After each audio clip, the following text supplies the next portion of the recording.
Surviving infidelity. My beloved wife cheated on me and my daughter isn't mine. How can I move forward as well as shake angry feelings? This is gonna be a long one. My wife and I were married for 21 years. I figured it was one of those miracle marriages because we barely argued, seemed I always be the best of friends, etc. Well, our 15-year-old daughter received a 23andMe thing for her birthday from a friend. And of course, it said we weren't related. She had me do a swab, as well as her mother and her 14-year-old brother. Only her brother and I seemed to be related. So, I did a paternity test afterwards and lo and behold, she wasn't my freaking child. My ex-wife cried and pleaded for me to hear her out, but I just went numb to her.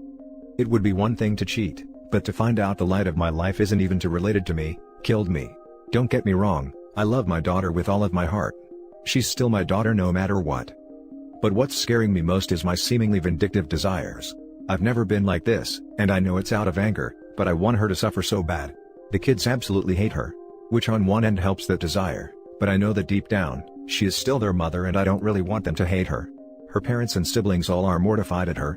Her sister hasn't spoken to her in a couple months. We all grew up together, so it hit hard for everyone.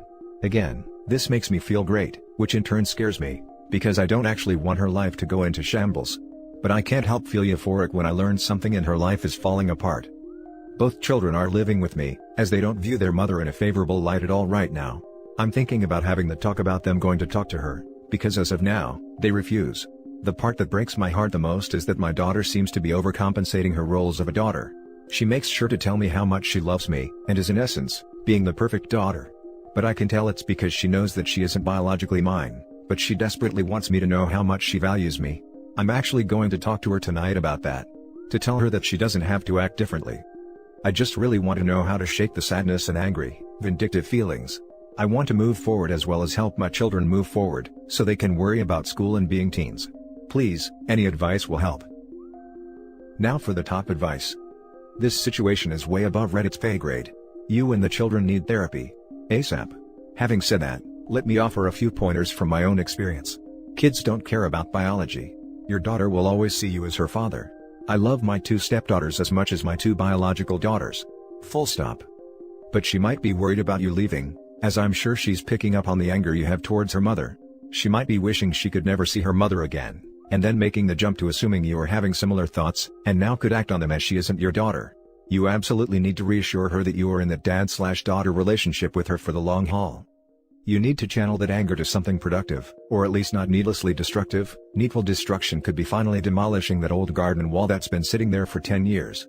Assuming you are in the States, my understanding is that 14 is the age at which most courts will start to take the child's opinion under consideration. You should be consulting with your lawyer, you have one, right? About how you should be handling the children with regards to seeing their mother. In my opinion, you should be assuring the children that if they want to see their mother, that you will understand and not hold it against them. As you shouldn't. Stay strong, and channel that anger into something productive. Get therapy. Talk to other infidelity survivors. Don't drink to excess. Start working out if you don't already. Do stuff with the kids. A day at a time. That's how the hurt and anger go away. You just have to distract yourself until enough time has passed. Good luck. Having found out my dad isn't my biological dad, I cannot stress this enough. Get therapy for you and the children. It really messes with your head. It sounds as though you are a loving and wonderful father. I don't necessarily think that anger is harmful as long as it doesn't push you to bad decisions. You should be angry. And that anger will get you through the early part. It will be replaced soon enough. And your children should be angry at her as well. They have grown up with a liar. They may or may not come to not hate her. My mother's infidelity in my teens has remained with me for 40 years now. I have no use for her and she can die alone when time comes. Sorry you have joined us in this club, but there are good and helpful people here. You're still carrying the water for your wife. Stop that. Let the kids decide by themselves if/when they want to talk to their mother. It's their relationship. Please don't force your teenage kids to interact with their mother. As a child whose father forced him to see his mother, I hated them both for it. I understood why, but it didn't change how I felt. Just like you, your kids need time to process this. Exactly, feeling hatred after something like this is expected and normal. If they eventually forgive her, that's fine, but it's also fine if they don't. This is a huge betrayal. Now for the next story. 11 years together, with 2 years of fidelity. So, where to begin? I was with my now ex-wife and mother of my children for 11 years. I was living blissfully unaware, thinking we had a healthy/happy relationship. Sure. At the 5-year mark of dating, she left me for a few months and started dating a guy from her work. But she came back and expressed her severe regret and swore nothing happened while we were together. We got engaged 6 months after that, and had our first son the next year. We finally were about to get married when a close friend of mine broke the news. My soon-to-be wife had been cheating on me with a few different guys for years.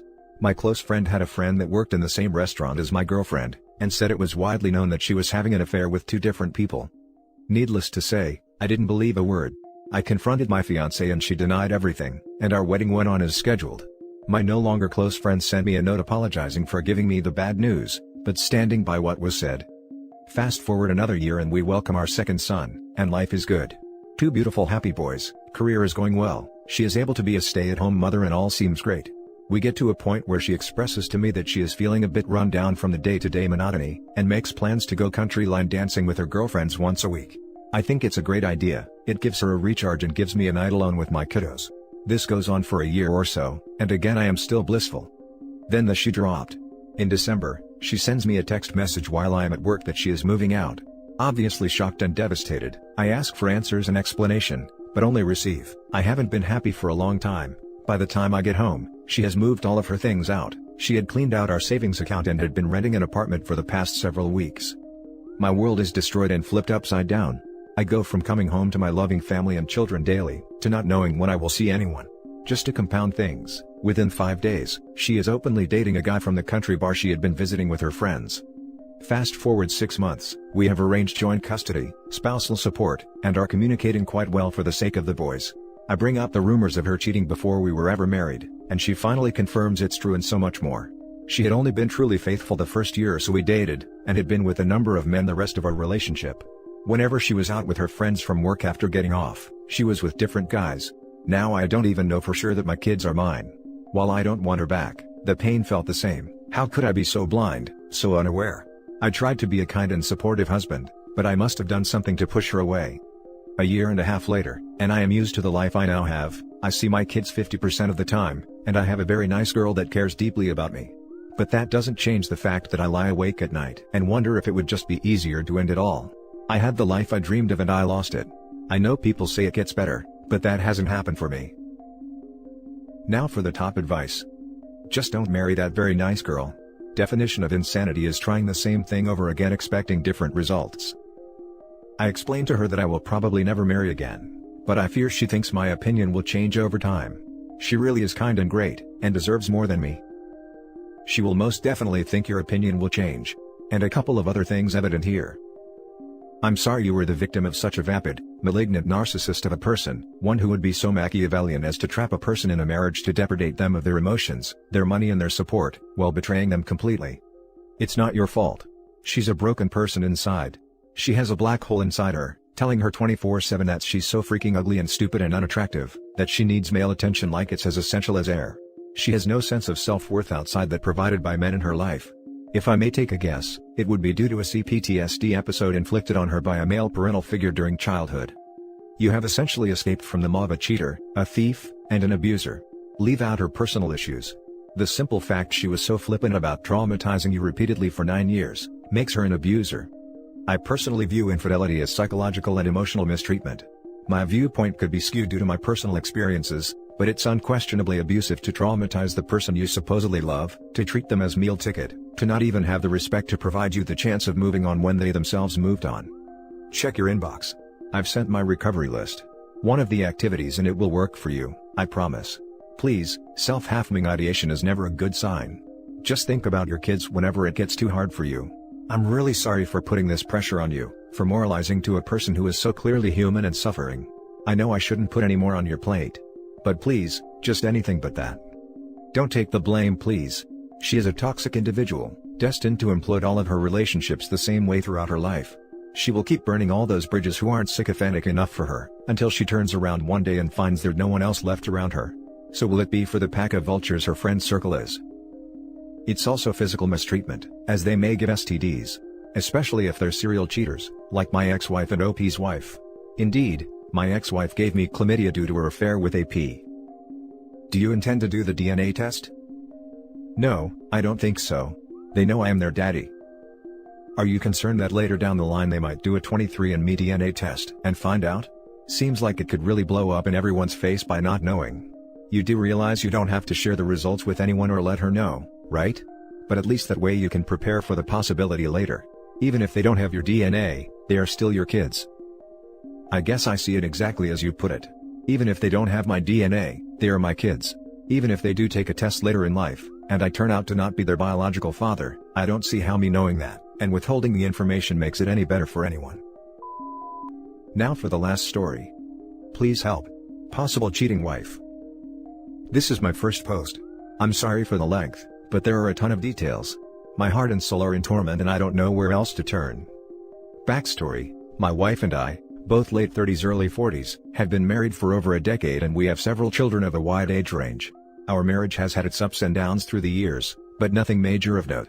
Normally, we make about the same amount of money. Due to the pandemic, I'm currently bringing home roughly 3/4 of the household income. We work opposite hours with different days off, so we rarely have much time together. Our personalities and habits are different as well. I'm a homebody and she likes going out and doing things. Also, she was previously married before we started dating. Her ex was a habitual cheater, which according to her, led her to have an affair and subsequently move out of their house, and later divorce. We are both heterosexual and I have never had any reason to doubt her declared orientation. Lately, I've noticed several things in the last few weeks that lead me to believe that she's having an affair. She started going out late at night to visit one of her female friends, a single lesbian. Before leaving the house, she always takes long showers, 30 minutes or so. I've noticed that much of that shower time is due to the fact that she has started shaving her legs and other parts religiously. In all of our years together, she has never shaved anything during the winter. She rarely shaves her bikini area during any season. During the late nights when she isn't visiting her friend, she is talking for hours quietly to her on the phone in another room while wearing iPods. She has always had a passcode on her phone and used to leave it laying around or plugged into the charger unattended. Now, her phone is with her 24/7. I haven't seen it unattended since this strange behavior started. She even tucks it underneath her pillow while sleeping. She never goes to work without full makeup, even though she has to wear a mask. She very rarely wore makeup to work since the start of the pandemic. Her friend is a co-worker. During Valentine's weekend, according to her, had to stay the night at a hotel right by her work because they needed her to work the next day. She stayed away from home an additional night for the same reason. She didn't end up working another shift that next day. She came home the day after Valentine's Day.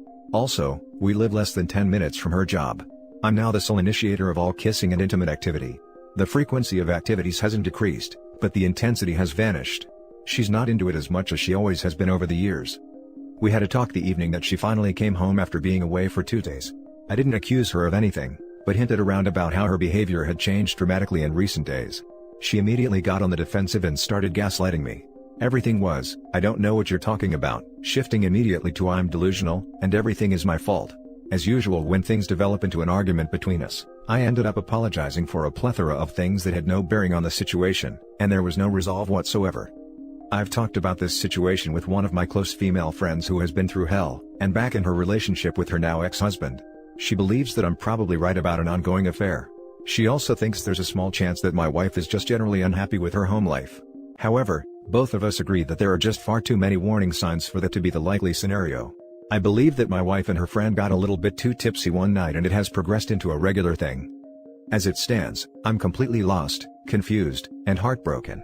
My anxiety is through the roof not knowing what's happening now and what will happen in the future. I think there's a good chance that she wants a divorce, but won't admit it right now because I'm paying the majority of the bills. I'm almost 100% certain that once her job and paycheck return to normal, I'm getting the boot. I'm turning to anyone with this experience to please share any thoughts and advice that you might have to offer. Now for the top advice. It's pretty clear here. You have to hire a PI. Don't say another word to her. Act normal.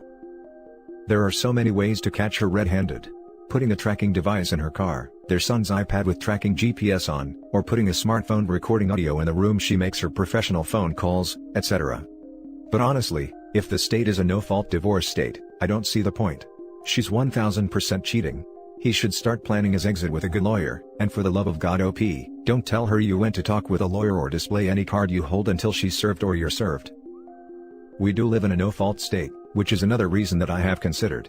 At this point, I'm basically seeking confirmation just so we can go ahead and end the marriage. Especially with the fact that her work in 10 minutes away. I hate reading this, it pains me so much because it brought back so many unwanted memories. Now I might only be 25 and way younger, So my knowledge of this doesn't include marriage or kids, as that might sway your choice in staying or leaving, but my ex-GF was so similar, and I have to agree with your female friend, your wife is 100% doing something behind your back. If you don't believe me, just do what I did. I kept getting red flags about my ex-GF cheating on me, and well, I was trying too hard to get into her phone. I had to know the truth, as she wouldn't admit to anything because she lived with me. I first grabbed her phone, turned it off and turned it back on while she wasn't looking. When you do that, the phone requires you to use your key code, iPhones only, and I was sitting next to her and got the passcode. I just waited for her to go to sleep, but she would always put her phone under her pillow, which was impossible to get. She was always very defensive about her phone. I couldn't get to it without her knowing. At this point, I had to know, and I just quickly grabbed her phone from her hand and ran to my car and drove off to look at it in peace. Now I know this is a violation of privacy, but with so many red flags and everything that was going on, I had to take the risk and it paid off. I'm not telling you to do what I did, but I do not regret what I did, as it opened my eyes to what was going on for months. I gotta say, you have more red flags than me, so I'm just being honest with you and letting you know to be prepared for the worst. I'm so sorry to read this, because when I found it, it crushed me to the core. The worst pain I have ever felt in my life literally was worse than my father passing away. I don't know why, but it just did. If you need anyone to talk to, message me, because God knows you're probably going to go through something much worse than me.